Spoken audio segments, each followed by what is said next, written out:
Assalamualaikum warahmatullahi wabarakatuh. Yang terhormat kepada Bu Anita Kusumadewi selaku penguji 1, yang terhormat kepada Bu Destia Pentiana selaku penguji 2, serta yang terhormat kepada Bu Liandrini Puspita Wijaya selaku pembimbing 1. Pertama-tama marilah kita mengucapkan puji syukur atas kehadiran Allah Subhanahu wa taala, berkat hidayah dan rahmat masih diberikan kesehatan jasmani maupun rohani. Salawat dan salam tidak lupa kita lanturkan kepada Nabi kita, Nabi Muhammad SAW, yang kita nantikan syafaatnya di yaumul akhir nanti. Amin ya robbal alamin. Pada kesempatan hari ini, saya Putri Ulandari, MPM 17752070, akan menjelaskan tugas akhir saya yang berjudul Pengukuran Kinerja Keuangan Menggunakan Analisis Rasio Rentabilitas BPRSIB. Berikut tampilan PPT-nya. Langsung saja, topik presentasi yang terdiri dari 4. Yang pertama, pendahuluan, metode pelaksanaan, hasil dan pembahasan, dan kesimpulan dan saran. Selanjutnya, pendahuluan. Pendahuluan terdiri dari 4. Yang pertama, latar belakang, tujuan, kerangka pemikiran, dan kontribusi. Baiklah, selanjutnya itu latar belakang. Perkembangan ekonomi di Indonesia sangat meningkat, membuat perbankan memiliki peran penting di suatu negara. Lembaga keuangan syariah yang berkembang saat ini yaitu Bank Pembiayaan Rakyat Syariah. Menurut IAIA-DKK 2014, BPRS adalah bank syariah yang kegiatan usahanya tidak memberi jasa dalam lalu lintas pembayaran. Laporan keuangan BPRS berguna untuk mengukur kinerja yang terjadi pada suatu periode ke periode berikutnya. Tingkat kesehatan bank untuk menilai kinerja menggunakan rasio keuangan dan analisis horizontal sebagai alat hitungnya. Menurut Undang-Undang Nomor 21 Tahun 2008 tentang Perbankan Syariah, Pasal 34 berdasarkan nilai peringkat setiap rasio dan komponen ditetapkan peringkat setiap faktor yang terdiri dari permodalan, kualitas aset, rentabilitas, dan likuiditas. Peraturan perundang-undang yang secara spesifik mengatur perbankan syariah adalah PBI nomor 9-1-PBI-2007. Menganalisa rasio keuangan dapat diketahui salah satunya tingkat rentabilitas. Menurut Kashmir 2012, rasio rentabilitas merupakan rasio untuk menilai kemampuan perusahaan dalam mencari keuntungan. Perhitungan rasio rentabilitas menggunakan laporan keuangan dengan metode pengukuran return on asset, return on equity, dan rasio efisiensi operasional. BPRSIB adalah bank swasta yang didirikan untuk mewujudkan masa depan gemilang melalui sinergi kemitraan. Di dalam BPRSIB setiap tahunnya melakukan koreksi kinerja yang menggunakan analisis rasio untuk mengetahui perkembangan usaha apakah meningkat atau menurun berdasarkan PBI nomor 9-1-PBI-2007. Selanjutnya, yang kedua yaitu tujuan. Tujuan dari penelitian yang ingin dicapai oleh penulis untuk pengukuran kinerja keuangan dengan menggunakan perhitungan rasio ROA, ROE, REO, atau BOPO. Selanjutnya, yang ketiga adalah kerangka pemikiran. Dapat dilihat, BPRSIB memiliki laporan keuangan. Yang pertama yaitu laporan neraca, laporan laba rugi, laporan perubahan modal, laporan arus kas, laporan catatan atas laporan keuangan. Yang dimana memiliki kinerja keuangan dan dianalisis menggunakan analisis rasio keuangan menurut Undang-Undang Nomor 21 Tahun 2008 tentang perbankan syariah pasal 34 yang terdiri dari permodalan, kualitas aset, rentabilitas, likuiditas. Untuk mengetahui kemampuan dalam menghasilkan laba, bisa menggunakan rumus return on asset, return on equity, dan rasio efisiensi operasional, lalu dapat disimpulkan. Baiklah, selanjutnya yang keempat, kontribusi. Bagi perusahaan diharapkan dapat membantu dalam indikator efektivitas kerja dan menerapkan analisis rasio rentabilitas sebagai strategi perbandingan dalam jangka panjang. Bagi penulis dapat memperoleh wawasan dalam memahami penerapan analisis rasio rentabilitas sesuai dengan sistem pengukuran kinerja keuangan perusahaan. Selain itu, hasil penelitian ini juga diharapkan dapat menambah ilmu pengetahuan dan membantu penulis secara langsung. Bagi pembaca, dapat digunakan sebagai referensi untuk menambah wawasan penulisan serupa serta pengetahuan dalam ruang lingkup di bidang akuntansi manajemen dan manajemen strategi. Baiklah, selanjutnya metode pelaksanaan. Terdiri dari tempat dan waktu, alat dan bahan, metode pengumpulan data, metode analisis data. Tempat dan waktu. Penyusunan tugas akhir ini di Politeknik Negeri Lampung. Pengambilan data laporan keuangan BPRSIB tahun 2018-2019 di KAP ABC. Pelaksanaan tugas akhir ini mulai dari Juni hingga Oktober. Selanjutnya yaitu alat dan bahan. Alat dan bahan untuk mengerjakan tugas akhir ini yaitu menggunakan data laporan keuangan BPRSIB tahun 2018-2019 yang terdiri dari laporan neraca, laporan laba rugi, laporan perubahan modal, laporan arus kas, laporan catatan atas laporan keuangan yang dikelola di Microsoft Word. Selanjutnya yaitu metode pengumpulan data, terdiri dari data sekunder. Data sekunder adalah data yang diperoleh dari data yang sudah ada. Untuk mengumpulkan data dengan cara mendokumentasikan laporan keuangan. Selanjutnya yaitu metode analisis data. Untuk menyelesaikan tugas akhir ini, penulis menggunakan metode analisis kuantitatif, yang dimana metode kuantitatif adalah data yang berupa angka-angka dan dihitung menggunakan rumus.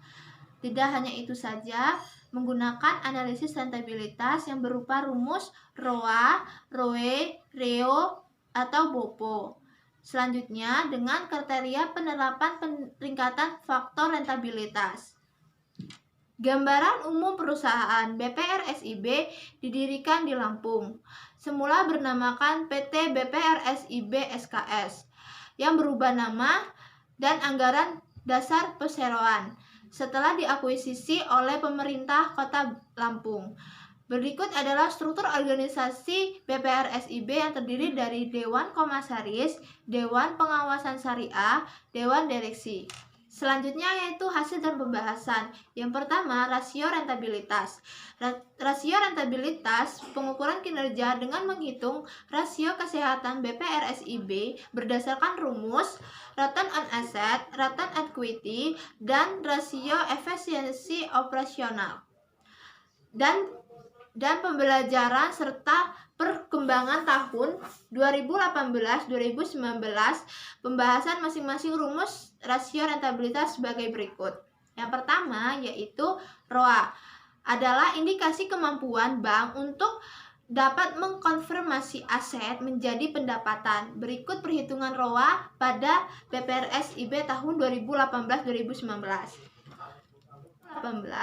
ROA bisa menghasilkan laba sebelum pajak sejumlah 1.244.149.432 rupiah dibagi dengan rata-rata total aset berjumlah 67.416.432 rupiah dikali 100% mendapatkan 1,84%, yang artinya Kemampuan manajemen bank dalam mengelola aktiva untuk meningkatkan pendapatan.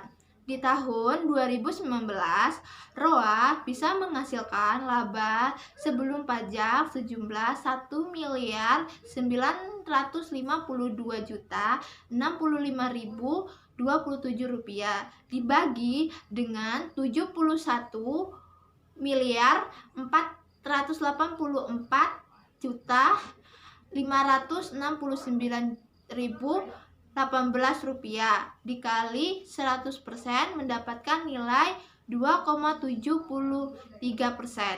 yang artinya kemampuan manajemen bank dalam hal mengelola aktiva untuk meningkatkan pendapatan. Selanjutnya yaitu return on equity yang merupakan rasio pengamatan. Analisis komponen ini bertujuan untuk mengukur kemampuan modal di sektor bank dalam menghasilkan laba. Semakin besar rasio ini menunjukkan kemampuan modal di sektor bank dalam menghasilkan laba bagi pemegang saham semakin besar. Berikut ini perhitungan ROE BPR.SIB tahun 2018-2019. Tahun 2018, ROE bisa menghasilkan laba setelah pajak sejumlah 991.104.100 rupiah dibagi dengan rata-rata modal di sektor sejumlah 8.500.000.000 dikali 100% mendapatkan nilai 11,66%. Yang artinya semakin besar rasio ini menunjukkan kemampuan modal di sektor bank dalam menghasilkan laba bagi pemegang saham semakin besar. Selanjutnya yaitu di tahun 2018, ROE bisa menghasilkan laba setelah pajak sebesar 1.485.292.495 rupiah dibagi dengan rata-rata modal di sektor sejumlah 8.500.000.000 rupiah dikali 100% mendapatkan 7,45%, yang artinya semakin besar rasio ini menunjukkan kemampuan modal di sektor bank dalam menghasilkan laba bagi pemegang saham semakin besar. Baiklah, selanjutnya yaitu rasio efisiensi operasional, merupakan rasio penunjang. Analisis komponen ini bertujuan untuk mengukur efisiensi kegiatan operasional bank syariah. Berikut ini perhitungan REO atau BOPO pada BPR.SIB tahun 2018-2019. Di tahun 2018, REO atau BOPO bisa menghasilkan total beban operasional sebesar 6.463.725.005 rupiah dibagi dengan total pendapatan operasional sebesar 13.090.18.653 rupiah dikali 100% mendapatkan nilai 49,37%. Artinya semakin kecil rasio ini akan memberikan keuntungan yang semakin baik dalam keefisiensian operasional bank. Selanjutnya di tahun 2018, REO atau BOPO bisa menghasilkan total beban operasional sebesar 7.890.204 rupiah dibagi dengan total pendapatan operasional sebesar 15.387.197.490 rupiah dikali 100% mendapatkan 51,2%. Yang artinya semakin kecil rasio ini akan memberi keuntungan yang semakin baik dalam keefisiensian operasional bank. Selanjutnya yaitu rekapitulasi pengukuran kinerja keuangan dengan menghitung rasio. Dari perhitungan rasio rentabilitas yakni ROA, ROE, REO atau BOPO dalam pengukuran kinerja BPR.SIB diketahui bahwa kinerja keuangan rata-rata dalam keadaan sehat seperti pada tabel berikut. ROA dalam standar Bank Indonesia mendapatkan peringkat 1 di tahun 2018 sebesar 1,84% dan di tahun 2019 mendapatkan 2,73%. Selanjutnya, ROE peringkat 3 di tahun 2018 sebesar 11,66%. Dan peringkat kedua di tahun 2019 mendapatkan 17,47%.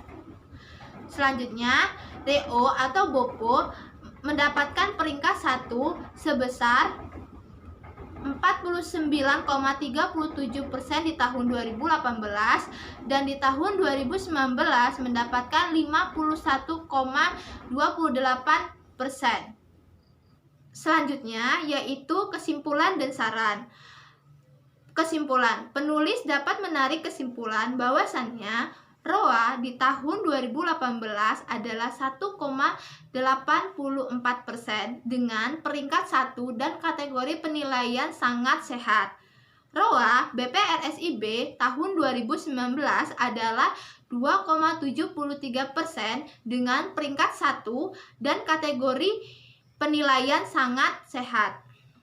Selanjutnya, ROE BPRSIB tahun 2018 adalah 11,66% dengan peringkat 3 dan kategori penilaian cukup sehat. ROE BPRSIB tahun 2019 adalah 17,47%